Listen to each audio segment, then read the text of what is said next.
네, 시그널픽 오늘 조갑제TV의 조갑제 대표 스튜디오에 모시고 얘기 나눠보겠습니다. 안녕하십니까? 안녕하세요. 최근 이란 전쟁 이야기를 안 여쭤볼 수가 없을 것 같습니다. 그리고 새로 들어온 소식들을 보니까 그 안보수장이죠. 이란의 안보수장인데 라리자니 그 사무총장의 사망 사실을 이란 정부도 공식적으로 확인을 한 것 같더라고요. 네, 대표님께서 쓰신 기사를 보니 한국이랑 라리자니 사무총장이 인연이 있었다라고 쓰셔서 어떤 부분인가요? 이 라리자니라는 분은 경험이 많고 그 집안이 이란에서 성직자 집안이라고 그래요. 네. 또 이분은 학자 출신입니다. 칸트를 전공을 했더라고요. 근데 지금 그 폭살 당한 거죠, 말하자면은. 이스라엘이 폭격을 해가지고. 근데 그때 사망할 때는 실질적으로 이란을 이끌던 사람이에요. 그런데 이분이 그러니까 2014년에 박근혜 정부 시절에 강창희 국회의장을 초청했는데 그때 국회의장이었어요. 초청한 라리자니가요? 초청한 이유가 있었어요. 그때 한국의 두 개 은행에 이란에 지불해야 될 석유 대금이 한 60억 달러가 들어있었는데 이게 묶여 있었어요. 미국의 제재에 걸려가지고 그걸 좀 풀어달라고 부탁하려고 초청을 하니까 우리 외교부도 우리도 부탁할 게 있다 해가지고 뭘 제시했느냐 하면은 그때 런던에서 공부를 하던 한국 청년이 이란을 여행을 하면서 군사시설을 찍다가 간첩죄로 종신형을 살고 있었답니다. 그 사람을 좀 풀어달라고 부탁을 했대요. 그래서 풀어줬답니다. 그런데 이건 이제 보도는 안 됐어요. 그리고 그 뒤에 이거 60억 달러는 어떻게 됐느냐 하면은 2023년 바이든 행정부 때 그 돈을 카타르에 있는 은행으로 이체를 했습니다. 왜냐하면 미국 정부도 양해를 했어요. 일하려고 이야기가 돼가지고 이란에 억류되어 있던 미국 사람 돌려받고 했는데 며칠 안 가가지고 하마스가 이스라엘을 공격하잖아요. 다시 미국이 그걸 묶어버렸답니다. 현재 상태는. 그런데 그 뒤에 이분이 2017년에 한국에 또 왔어요. 유라시아 국회의장 모임이 있었습니다. 그때 와가지고 에너지 대사를 했던 신재현 변호사 보고 한국의 경제개발에 관심이 많으니까 좀 관계자들을 소개해달라고 그러더랍니다. 그래서 그 핵심적으로 중요한 역할을 했던 전직 장관한테 부탁을 해가지고 만나게 했더니 한국의 경제개발에 굉장히 관심도 많고 공부를 하는 자세였다는 이런 이야기를 들었는데 이걸 종합하면은 지금 트럼프에 의한 이란 전쟁이 정말로 이게 참 좀 문제가 있구나 하는 생각이 듭니다. 그러니까 그런 인연이 있음을 소개해 주셨는데 지금 전쟁이 좀 길어지고 있고 트럼프 대통령은 뭐 우리나라까지 포함을 해서 군함을 파견해 달라. 그리고 또 뭐 안 해주니 화를 냈다. 뭐 이런 보도들이 나오고 있어요. 지금 언제까지 이어질 지금 거라고 이게 보시나요? 전쟁이 시작이 문제입니다. 오늘 미국 상원 정보위원회에서 두 사람을 불렀어요. 한 사람은 CIA 국장하고 그 다음에 국가정보국장이 따로 있습니다. 두 사람을 불러가지고 물었더니 두 사람 똑같은 이야기를 했어요. 뭐냐? 이란으로부터 미사일 공격을 받을 위험이 없었다고 했습니다. 없었다. 그러니까 트럼프가 한 이야기를 뒤집어버린 거예요. 트럼프는 아주 임박했다고 그랬잖아요. 그러니까 장거리 미사일 임박했다고 그랬는데 두 정보기관의 수장은 장거리 미사일 개발 시작도 안 했다. 전쟁의 명분에 대해서 말을 그러니까 하더라도 그게 성공하려면 10년쯤 걸리다 이런 이야기를 해버렸어요. 그러니까 전쟁 시작부터가 이게 이렇게 된 거 아닙니까? 핵무장국가가 가만히 있는 비무장국가를 기습 공격한 거예요. 그리고 그것도 국가 지도부를 계속 지금 죽이고 있잖아요. 라리자니 죽은 다음에는 그러면 누구를 또 죽일 겁니까? 이래 되면 어떻게 되느냐면은 이란은 군사 독재로 갑니다. 그러니까 혁명수비대가 실권을 딱 잡아요. 지금보다도 훨씬 더 강력하게 갑니다. 알겠습니다. 국제정세는 워낙 긴박하게 돌아가서 좀 상황을 봐야 할 것 같습니다. 고민이 많아요. 국내 정치 상황을 여쭤보겠습니다. 민주당 이야기를 먼저 여쭤보고 싶은데 최근에 민주당 내에서는 공소 취소와 관련해서 공사 고위급 인사에게 뭐 대통령 최측근이 제안을 했다가 뭐 검찰 측 내에서는 그게 거래로 읽혀졌다 이런 이야기가 나오면서 거래설로 번지면서 좀 여권이 많이 시끄러웠고 실제로 김어준 씨 방송에서 그 얘기가 나오면서 여권 내에서는 출연을 안 해야 되는 게 아니냐라고 했는데 어제 정청래 대표가 그 공소청법 합의안에 대해서 출연을 했습니다. 그 부분은 어떻게 보셨어요?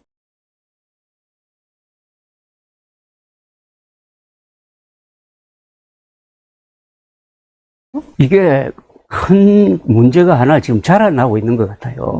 그러니까 많은 사람들이 이제 이렇게 자꾸 단순화해서 생각하는 거예요. 지금 사법부, 검찰 이렇게 막 흔들고 뒤죽박죽으로 만드는 이유가 이재명 대통령 한 분의 사법 리스크를 해소하기 위해서 이렇게 한다. 한 사람을 위해서 사법부를 흔든다. 또는 구조를 바꾼다. 심하게 말하면 망가뜨린다. 이런 생각이 점점 굳어지고 있어요. 그런데 그 공소 취소 거래설은 굉장히 치명적입니다, 이게. 그리고 마치 김어준 씨가 어떤 뭐 약점을 잡고 있는 것처럼 굉장히 큰 소리 치잖아요. 이렇게 보여진다는 거죠. 그러면은 네. 이재명 대통령이 해소해야죠. 그럼 딱 말 한마디만 하면 됩니다. 내 재임 기관 중에 공소 취소 없다. 하지 마세요. 이러면 되는 것 아닙니까? 그 말을 안 하잖아요. 네. 그러니까 공소 취소를 가지고 계속 지금 뭐 앞으로 뭘 할 거 아닙니까? 청문을 하든지 뭐 네. 또 특검을 할지 모릅니다. 그러면 점점점 네. 커지는 거예요. 이 해결할 사람은 이재명 대통령밖에 없고 이건 빨리 해야 됩니다. 빨리 하지 않으면은 이걸 가지고 과잉 충성하는 사람들이 생겨요. 그래서 뭐 공소 취소 운동을 한다고 해가지고 한 100명 넘는 사람이 거의 지금 그렇죠. 가세하고 있지 않습니까? 그렇죠. 국정조사를 추진하고 있습니다. 예. 그럼 실제로 지금 당내에서 또 강경파와 의견이 대립됐던 게 공소청법, 중수청법 그렇죠. 관련이었습니다. 그리고 실제로 당정청 협의안이 나왔는데 그 내용을 이제 발표한 다음 날 김어준 씨 방송에 가서 이제 이심 정심이다라고 정청래 대표가 이야기를 했더라고요. 이건 어떻게 해석을 해야 될까요? 제 3자가 보기에는 네. 정청래 그리고 민주당 내 강경파 주도로 가고 이재명 대통령이 그동안 브레이크를 걸었는데 이게 안 먹혔다 이렇게 돼버린 거 아닙니까? 특히 이번에 저는 제일 충격을 받은 게 네. 그겁니다. 특별 뭡니까 그 사법경찰관이라는 제도 있잖아요. 특사경. 네. 예, 그게 주로 이제 환경 문제라든지 네. 뭡니까 노조, 네. 산림 이런 생활과 밀접한데 그 공무원들이 수사권을 갖게 되는 네. 거거든요. 그게 우리한테 굉장히 밀착된 네. 분야인데 2만 명입니다. 그 경찰관이. 이 사람들은 반드시 검찰이 지도를 해줘야 돼요. 영장 청구라든지 수사 네. 기록 작성에 잘 미숙하다고. 그러니까 그 지휘권을 이번에 없애버렸잖아요. 네, 아무리 검찰이 믿다 하더라도 이렇게까지 하면 됩니까? 이거는 국민 삶을 아주 어렵게 만드는 건데 이런 게 아주 누적이 되고 이게 이제 법이 시행됩니다. 네. 시행되면서부터 문제가 생기고 이게 누적될 때 그게 2028년이면 총선이고 네. 그 다음 해죠. 네. 그러면 대선 아닙니까? 이러면은 그걸 다 나중에 부메랑이 돼가지고 자신이 부담을 해야 되는데 이것까지 생각하고 하는지 모르겠어요. 실제 피해로 돌아올 것이다라고 예. 보시는군요. 하나만 더 여쭙고 싶은 게 대통령이 개헌 얘기도 하셨습니다. 그러면서 헌법에 이제 5.18과 부마항쟁을 동시에 예, 넣자는 예, 얘기를 하셨는데 그 얘기는 뭐 저는 부마항쟁은 이렇게 주제도 생각합니다. 하셨고 지금 개헌의 네. 왜 개헌 이야기가 급박하게 나왔냐면은 윤석열 전 대통령이 비상계엄령을 선포하는 걸 보고 네. 경악했지 않습니까? 야, 이거 대통령 중심제가 위험하다. 대통령 중심제 하의 대통령이 윤석열처럼 부정선거 음모론이라는 망상에 빠지고 또 술도 많이 마시고 네. 그 사람이 성깔도 해가지고 이런 엄청난 일을 저지를 수 있다. 그러면은 이것을 헌법적으로 어떻게 막을 수 있느냐 하는 장치가 있어야 되겠다. 아니면 아예 내각제로 가야 되겠다 하는 그런 화두가 등장한 거죠. 네. 이걸 수용해가지고 개헌을 해야 되거든요. 그러려면 권력 구조에 대한 심도 있는 이야기가 있어야 되고 이게 시간이 많이 걸립니다. 네, 그렇죠. 근데 지금 그거 할 수는 없잖아요. 네. 지금 6월 3일이면 얼마 안 남았는데. 네. 그래서 원포인트 개헌하자는 뜻인 것 같아요. 네. 근데 이제 헌법 전문인데 헌법 전문에 지금 광주 민주화 운동 정신을 넣자는 거 아닙니까? 네. 거기에 대해서 광주 민주화 운동만큼 한국 역사에 중요한 역할을 한 게 부마 사태다. 네. 그걸 부마 민주항쟁이라고 그래요. 네. 부마 사태가 바로 11.6 사건으로 연결돼요. 11.6 사건은 한국 역사에서 30년을 결정을 했어요. 18년의 박정희 대통령이 정권이 거기서 끝나고 그날 있었던 일로 해가지고 전두환 노태우 또 12년 정권이 이어지니까 30년을 결정한 근데 그 사건이 바로 부마 사태에서 비롯되었고 부마 사태를 본 김재규가 네. 민심이 박정희를 떠났다 해가지고 11.6 사건 때 그걸 보면은 저는 광주 민주화 운동에 못지않다고 생각합니다. 전문에 수록한다면은 네. 광주 민주화 운동만 들어가는 것보다는 부마 민주 항쟁도 같이 넣는 게 균형이 맞다고 봅니다. 다만 저희 생각은 네. 헌법 전문은 이렇게 어떤 사건을 쭉 나열하는 식으로 하면은 이게 잘못하면 누더기가 돼요. 너무 많아져 버려요. 네. 그래서 이런 관례가 과연 필요한지 하는 것도 저는 생각됩니다. 저는 사실상 전문을 그냥 둬야 된다는 생각이에요. 그러면 이거 두 개를 넣으면 또 아무 새마을운동을 왜 안 넣느냐? 6.25 결사항전 정신을 왜 안 넣느냐? 서울올림픽 정신을 왜 안 넣느냐? 이런 이야기가 나올 거 아닙니까? 전문은 최대한 짧게 있는 대로 유지하는 것이 좋겠다까지 말씀을 주셨습니다. 국민의힘 이야기로 넘어가 보겠습니다. 국민의힘 지금 뭐 공천 상황이 여러 가지 시끌시끌한 이야기들이 나오고 있는데 오동석이라고 부르기도 하고 오이한이라고 부르기도 하던데요.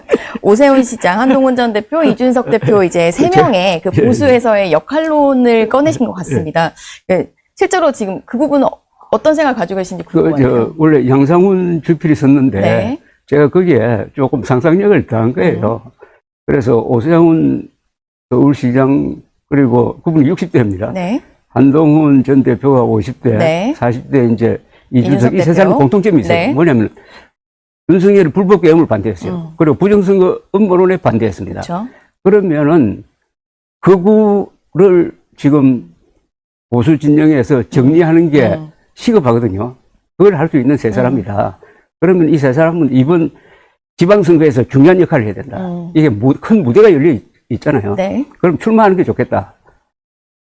오세훈 시장은 이제 출마를 결심했습니다. 그리고 한동훈 전 대표는 아마 대구, 부산에서 그 보궐선거 출마지를 탐색하고 있고, 그러면 이준석 지금 개혁신당 의원은 차라리 지금 우파 진영에서 후보가 거의 없다시피 하니까 경기도 지사로 나오는 게 좋지 않느냐. 그러면 보수 재건의 삼각편대가 돼가지고 아주 근사한 모양이 그려지고 그렇게 해야 지금 합리적 보수가 불불하거든요.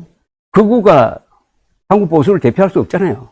제가 극우를 하면은 현실적으로는 이런 사람들이죠. 윤석열, 황교안, 장동혁, 전환길 이런 사람들이 위대한 문명 건설 세력인 한국의 보수를 대표할 수 없다. 그럼 이 세 사람이 새로운 어떤 기수가 되어야 한다. 이런 취지로 한 거예요.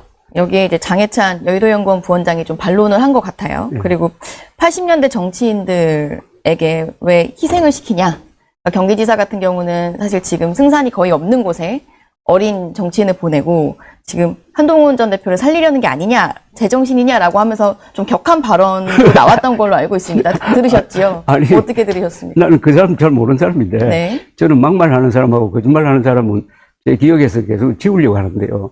어제 가끔 저한테 전화를 해서 그 이야기를 하던데 우선 제가 한 말을 왜곡해가지고 왜곡한 걸 또 근거로 해가지고 저를 욕하니까 이게 이중 삼중의 왜곡인데 제가 이준석 의원을 오랫동안 참 뭐라고 그럴까 지지했던 사람이에요.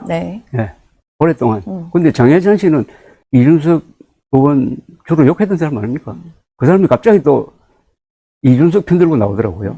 그리고 제가 한 이야기는 누가 희생되라고 한 이야기가 아니에요. 이준석 후보가 아니라 이준석 의원이 잘 되라고 하는 이야기고, 그 다음에 뭐, 늙은이? 뭐 그런 이야기 한 것 같던데, 뭐 그건 좋아요.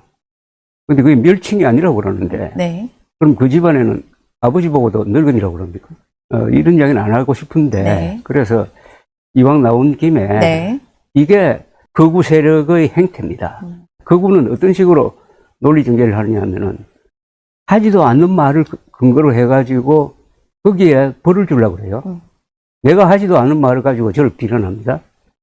한동훈이 쓰지도 않은 당원 게시판 글을 근거로 해가지고 제명까지 시켰잖아요. 그럼 거기에 대해서 비판을 하면은 또 거기에 거짓 변명을 해요. 이게 딱 패턴입니다. 그런데 이런 패턴은 주로 좌익 세력이 하는 거예요. 특히 노인 폄하 이야기는 주로 왼쪽에서 나왔잖아요.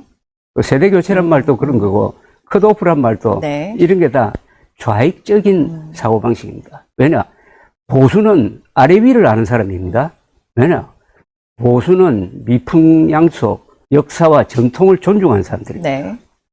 죽은 사람과 살고 있는 사람과 태어날 사람을 다 연결해주는 이게 보수적 품성입니다.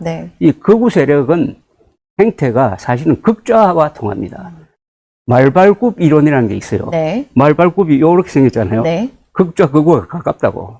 그래서 지금 장동혁 이 극우 세력이 하는 것은 딱 극좌 세력을 닮았어요. 그리고 하는 게 극좌 세력을 도와줍니다. 지금 장동혁 이 그룹이 하는 것은 네. 사실상 도움 역할을 하는 거잖아요. 도와주고 있다. 여권. 제일 민주당과 열심히 싸웠던 사람이 한동훈이잖아요. 특히 대장동 항소포기. 네. 열심히 싸우는 한동훈 씨를 밀어서 같이 싸워야 되는데 열심히 싸우고 있는 사람을 제명시켜버렸잖아요. 그 결과가 민주당을 편하게 해주는 거 아니겠습니까? 또 그 결과가 어떤 식으로 나오느냐면 지난주에 한국갤럽조사에서 네. 호감도 조사를 했어요. 네. 민주당 호감도가 50%, 국민의힘 호감도가 19%, 비호감도가 70%였어요. 야당 비호감도 70%는 아마 역대 가장 높을 겁니다. 왜 이러느냐? 무례하게 보이는 거예요. 한국 사람들이 제일 싫어하는 게 예의 없는 겁니다. 왜 예의가 없느냐? 이 극우 세력은 세 가지 특징이 있어요. 헌법을 무시합니다. 이것은 공화국에 대해서 무례한 겁니다. 네. 그리고 사실을 무시해요. 이것은 문명에 대한 모욕이에요. 그 다음에 상식적이지 않아요. 이것은 인간에 대한 무례입니다. 그러니까 한 집합 개념으로는 극우파하면 무례한 사람이다. 또 국민들을 계속 우롱한다. 갖고 논다 하니까 국민들이 딱 반응이 비호감 70%로 나온 겁니다. 이거 가지고 지금 투표장에 가면 어떻게 되겠습니까? 알겠습니다. 지방선거 공천 이야기를 좀 여쭤봐야 되는데, 오세훈 서울시장이 실제로 이제 배수진을 치고 절윤 결의문을 이끌어낸 뒤에 결국 등록을 했습니다. 혁신선대위를 요구했고, 실제로 뭐 좀 부족하지만 일단 선봉장에서 싸우겠다라는 이미지 말을 했는데, 이번에 오세훈 시장의 행보를 봤을 때 좀 어떻게 그건 아주 스마트한 현명한 선택이라고 봅니다. 네. 그래서 아까 삼각 편대를 이야기했는데 네. 투톱은 만들어졌어요. 한동훈, 오세훈. 네. 왜냐하면은 어차피 나와야 돼요. 출마 안 하면 안 됩니다. 네. 출마를 해야 무대가 생기는 거 아닙니까? 그걸 혼자 출마하는 게 네. 아니잖아요. 이분의 성적에 따라 구청장, 그 다음에 시의원, 구의원이 그 운명이 달려있다고. 네. 그렇지 않습니까? 이 줄투표를 하잖아요. 그죠? 그렇죠. 지방선거. 잘 싸워야 돼요. 네. 잘 싸우면은 밑에 사람도 덕을 보고, 그 다음에 싸우는 방식을 보니까 극우와 싸우는 식으로 하겠다는 거 아닙니까? 그죠? 장동혁으로 대표되는 극우파와 노선투쟁을 하겠다는 네. 겁니다. 그 노선투쟁을 하면은 오히려 득표에 도움이 된다는 계산을 하는 거예요. 경선 과정에서부터 그렇게 할 겁니다. 네. 저는 그건 일리가 있다고 봐요. 서울 지역은 그 보수층이 다른 지역처럼 그렇게 네. 극단적이지 않아요. 거기에 호소하겠다는 거니까 전략적으로도 맞고 그 다음에 이기든 지든 그 다음에 보수하는데도 연결이 되니까 저는 전략적으로 그리고 실리도 있다 생각합니다. 스마트하다 이렇게 평가를 해주셨고, 대구 공천이 좀 많이 시끄럽습니다. 네네. 현역 중진들을 컷오프 해야 한다라는 이야기들이 흘러나오면서 중진 의원들이 반발하고 있고, 실제로 탈당을 해서 혹시 무소속 구도가 되는 게 아니냐라는 이야기도 나오면서 자연스럽게 한동훈 전 대표와의 무소속 연대 설까지도 나오는 상황인데요. 대구 공천 논란은 좀 어떻게 지금 우리 정리해야 될까요? 언론에서 컷오프라는 말을 함부로 쓰는데요. 네. 육선 의원을 컷오프 한다면은 그게 말이 됩니까? 세계 어느 나라든지 민주주의 국가에서는 다선 의원을 존중합니다. 아니, 육선 의원을 컷오프하고 국회의원 아닌 사람을 공천하겠다. 이게 말이 되느냐 이거예요. 그에 대한 비판이 있어야 되는데. 네. 그러나 지금 결국 이렇게 들통이 나버렸잖아요. 그죠? 혁신을 위해서. 그러니까 고성국 씨란 극우파 사람이 대구에 가가지고 누구하고 같이 돌아다닌다는 게 이게 공개가 되면서부터 이게 그 사람이 지금 지목되고 있는 그 사람이 네. 공천을 받더라도 본선에서 굉장히 불리하게 돼버렸어요. 이 경북 사람, 부산 사람, 이 경상도 사람 특징이 그런 불공정이나 불의를 보고 못 본 사람들이에요. 성격상. 그래서 출발이 굉장히 불길해요. 이제. 그러나 지금 컷오프를 한다면은 뭐 한 네 사람 정도 남겨놓고 나머지 뭐 컷오프 뭐 이렇게 되지. 다 컷오프를 하겠어요. 그건 이미 불가능하게 돼버리잖아요. 그죠? 너무 꼬였습니다. 그래서 말씀하신 거에서 대구 지역에는 지금 김부겸 전 총리 예. 출마설이 사실상 거의 뭐 마음을 굳혔다라고 그렇게 보입니다. 조금 전에 김상일 평론가는 뭐 조만간 발표를 할 수도 있어 보인다라고 하시던데, 실제로 김부겸 전 총리가 나오고 그 공천 논란이 잘 잦아들지 않으면 승산까지도 있다고 보시나요? 김부겸 총리 나왔을 때 국힘에서 내세울 수 있는 제일 좋은 카드는 주호영 육선홍은 아닌가요? 두 사람 전에 한 번 붙었잖아요. 구도로 봤을 때. 예. 그리고 그 관록이라든지 네. 이런 것도 있고 제가 지금 기억이 확실치 않는데 주호영 그리고 김부겸 한 번 붙어가지고 주호영 의원이 이겼을 겁니다. 네. 알겠습니다. 한동훈 전 대표는 지금 영남권을 예, 보고 있는 것 같습니다. 그리고 뭐 부산, 최근에 이제 부산을 다시 한번 찾고, 뭐 사직구장 찾은 사진도 올리면서, 부산 가능성이 좀 더 커진 거 아니냐라는 이야기에 이 대구 상황에 이제 대구 출마설까지 나오고 있는 것 같은데, 어느 지역, 어떤 명분으로 나가는 것이 가장 중요하다고 보시나요? 하여튼 한동훈 전 대표는 이 가짜 보수와 싸워서 진짜 보수를 지키겠다는 것을 막 공개적으로 이야기를 하고 있습니다. 네. 그럼 그 명분에 맞는 데는 역시 보수 중에서도 상당히 강경한 보수가 있다고 보여지는 영남에서 출마해가지고 이기는 게 가장 상징적이죠. 그런 점에서는 부산 아니면 대구고 전재수 의원 지역구인 북구갑이 현재로는 상당히 거의 확실하잖아요. 그죠? 그렇죠. 네. 근데 거기에 조국 대표가 출마하느냐. 그래 되면 아주 한동훈, 조국 아주 빅매치가 이루어지고 전국적인 관심을 받을 거고. 그 다음에 대구에서도 혹시 이런 일이 일어날지 모르죠. 가능성은 좀 낮다고 보지만. 주호영 의원이 예컨대 컷오프 되면은 탈당할 가능성이 있잖아요. 그렇죠. 뭐 가능성을 열어두시긴. 그럼 거기서 출마하는 방법을 했지. 한동훈. 그러면 자연히 주호영, 한동훈, 오세훈 이런 식으로 하나의 연대가 이루어졌는데. 부산, 뭐 말씀을 주셔서 조국 대표와 부산에서 빅매치, 뭐 부산행 이런 기사들도 많이 나오는데 그럴 가능성도 충분히 있다고 보시나요? 그건 이제 조국 대표에게 달려 있고, 그 다음에 민주당이 그렇죠. 공천을 하지 않고 이렇게 밀어주느냐는. 알겠습니다. 오늘 국민의힘 지방선거 이야기까지 1화부터 시작해서 다 여쭤봤습니다. 오늘 감사합니다. 고맙습니다.